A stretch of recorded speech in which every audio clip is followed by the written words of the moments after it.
Hello folks, Everchanger here, and welcome back to more of the Legend of Zelda the Minish Cap. Last time we made our way through the Cave of Flames and defeated the monster within and obtained the fire element. And in this episode we are going to be heading back into Malari's mines to see if he's made any progress on reforging the sacred sword. So let's head right on in here. Let's not waste any time because this is obviously a very important thing. And... wow, that was fast work! But not so fast that I didn't finish your sword. Here, take a look. I call this new blade the White Sword. You got the White Sword. Its beautiful white blade sparkles with light. You can put away your grandfather's sword now. Once you infuse it with the power of the elements, it will become a sacred blade. The Forest Elder no doubt told you this part, but if you want to infuse the sword, you must go to the Elemental Sanctuary. The Sanctuary is a strange realm, trapped between two worlds. It is the bridge between the Minish world and the human world. The doorway to the Sanctuary opens only once every 100 years. You'll find that door hidden within Hyrule Castle. Once the blade has been filled with the power of the four elements, you should be able to break the curse on your princess. I know you can do it. After all, you made short work of that human mine. Let me tell you about a shortcut you can use to get down from the mountain. You'll find it right in front of the entrance of the mine you just explored. Just follow that and you'll be down in no time. Good luck. So now we have a brand new sword with its beautiful green hilt. This is the White Sword. Still capable of all the techniques you learned using your grandfather's sword. But before we head out to the Elemental Sanctuary, there is one single Kinstone fusion I want to do here. I want to say it's in here? Okay, no, it's in one of these rooms. There is one single Kinstone fusion in this area that actually opens up once the Cave of Flames is completed, and I would like to do that. If I could just find the darn thing, I mean, really. It's in one of these rooms around here somewhere, just gonna have to look for it. It's probably in the last room I'm thinking about looking in. Probably right over in this one, correct? No. Where is it? I know it's around here somewhere. Come on. You gotta give me this one thing, game. It's not either of you guys, is it? Maybe my source is wrong. I'll actually be right back. I'm gonna go see if I can try and find it. It would appear my guide is actually wrong on this. I can't actually find it yet. It might unlock once we actually go to the Elemental Sanctuary, so I think we'd better just head right on out here and do that. Really strange. I could have sworn it unlocked right after the Cave of Flames. Ah well. But anyway, the shortcut he was talking about is right down here. You got this hole right here, and now that we have the Cane of Paki, you can just hop right on in it and sprung yourself right up here back to the mine, so it's a lot easier to get back there now that we have completed the dungeon. Now that we have done that, we can simply head right on down this ladder right here. Just keep on heading south. And I believe you can pick up these rocks, chuck them, and bring them down here, and we should be practically at the... ooh. Oh yeah, one thing I should probably demonstrate is the power of this sword. These monsters used to take 2 hits, they now go down in 1. The sword takes down pretty much every monster we've seen at this point quicker than the old sword did, which is very good. Either you guys give me a heart. Ah, pointless money. Alright, so now that we have done that, we should probably begin heading to that Elemental Sanctuary, so let's get right on that. Hopefully I've gotten enough Kinstone pieces from the various monsters I've found. Oop, not that way.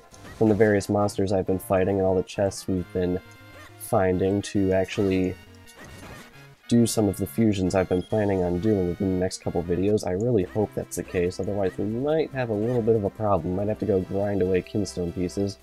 Anyway, want to head right up here, and here we have Holder of the Sacred Powers. We grant you the power of wind. Hey, that stone marker crumbled, and there's another of those symbols. You know, no matter how many times I see that happen, it still rattles me. Yes, that was actually there in Hyrule Town before we went off to Mount Crenel. I'm just gonna flat out admit I forgot to actually go take care of that. We're not actually gonna need it for a while though, so it's alright. Now we actually want to head back out and up this way, and this was also available before we headed off to Mount Crenel, but we don't actually need it until now. You come over here, and you shoot your cane right up here. Need the cane of Peki to do this. Slash this, and it opens up this bridge. So now there's another little way to navigate the world. Not super major, but I think it's pretty good to have this little shortcut, especially for something that's going to be happening much later in the game. So we want to head right up here with our beautiful green hilted sword, and not to spoil anything, but don't get too used to that green hilt, because we're not actually going to be seeing it for long. So if you want to go swinging around a green hilted blade, better do it now, because we're not going to be getting much of a chance to once we go to the Elemental Sanctuary. So here we are, back at Hyrule Castle. All of the garden areas are still guarded by these soldiers. So what you want to do... Are you sure I look alright? I never know what to wear to formal occasions. Oh, Eslo, always the charmer. Want to head into Hyrule Castle, and I believe there's a staircase right over here. Yes, there is. This goes down to the basement. And I'm pretty sure the Elemental Sanctuary is going to be up here. Head right on through the garden, and... Link, look! See how that doorway glows? Could that be the door that leads to the sanctuary? Nobody in the castle seems to be able to see it but you and me. Let's go. Quickly. Quickly indeed. Inside we go.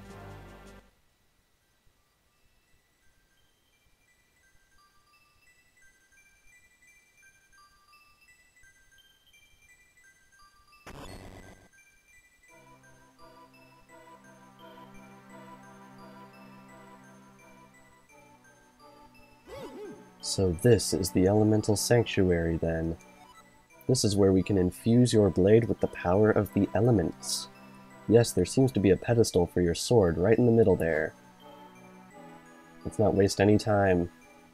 We have to stop Vati and break his curse on Zelda. Let's infuse the sword.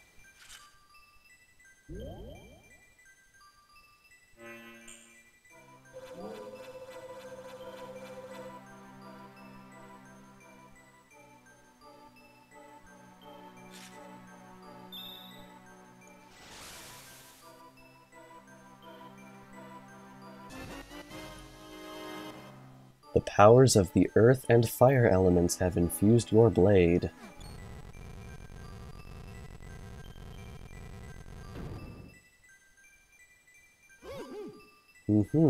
Let's see if I can't read that tablet for you. Fill your sword with power and walk over the glowing tile. Perhaps it refers to those flashing spots on the floor around you. Well, what are you waiting for? Try it, Link. Charge up a spin attack, fill up that power gauge, and hold on to your hats, or rather, your witty companions, and... Whoa! You just split in two! So this is the power of the white sword. I guess you can double yourself like that anytime you see those panels. Yes. We can now, using the power of the sword, split ourselves into copies.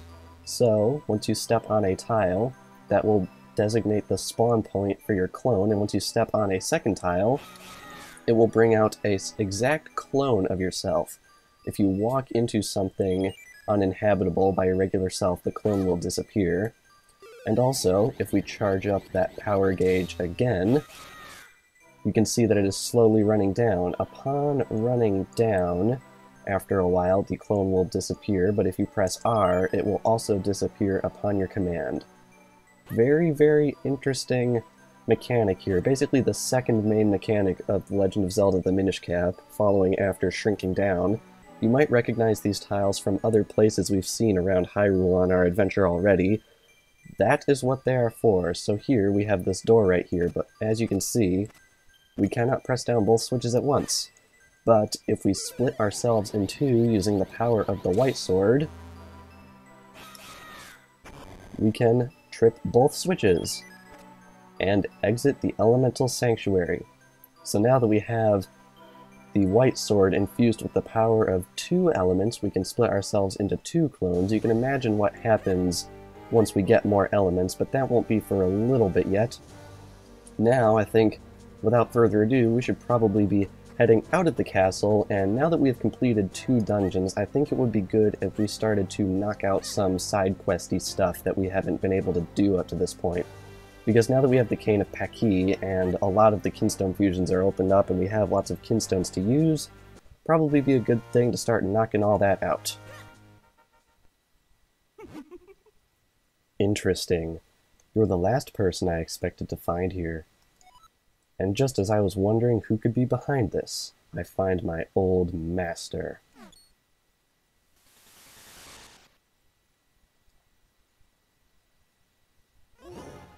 Vati! And, as always, you are dressed in, the shabbiest of rags. My curses are not to be mocked. This one I cast on you is most powerful. No matter what power you wield, you will never break it. You haven't changed in the slightest. I should never have created that cap. It only fueled your insane desires. Fool! A hat that grants the wishes of its wearer is a spectacular creation. Thanks to you, I have gone from being a meek, minuscule nothing to the greatest sorcerer alive. You cannot stop me now, and I have you to thank for it. Accept this small gesture of gratitude from me. Wait! Vati! Wait!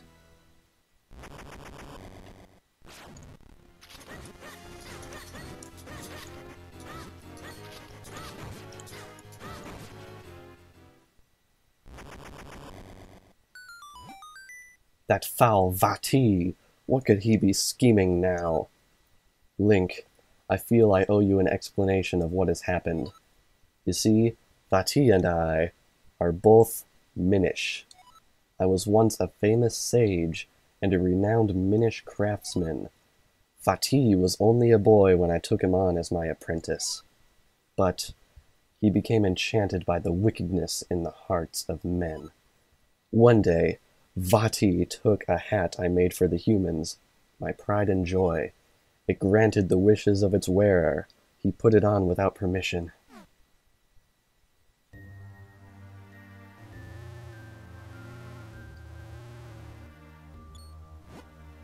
Vati, what are you doing there?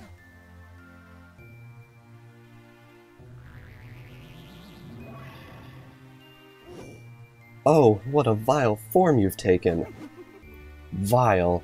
I am a sorcerer now, and my power is beyond compare. No longer will I tire away as your apprentice. Now, all shall call me master. Why, Vati?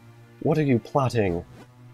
This year, on the day that comes but once a century, the portal opens. And when it does, I shall claim the Light Force as my own. I will be transformed, perfect, and there will be none who can stop me. Gah!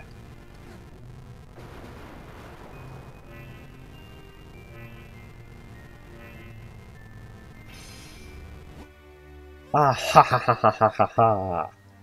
Tell me, how does it feel, my sorcerer's curse? Do you see, Eslo? I am truly your master now, and you cannot stop me. And with that, I must be leaving.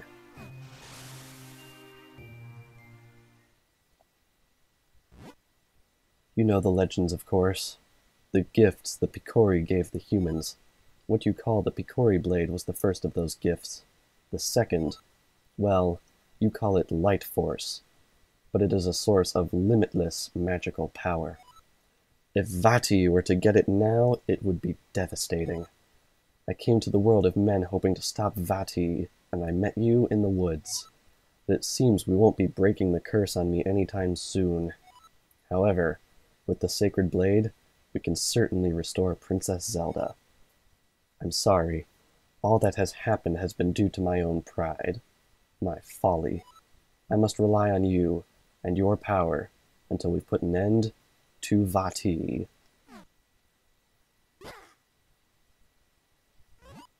Well, Link, enough fairy tales. We must search for the next element.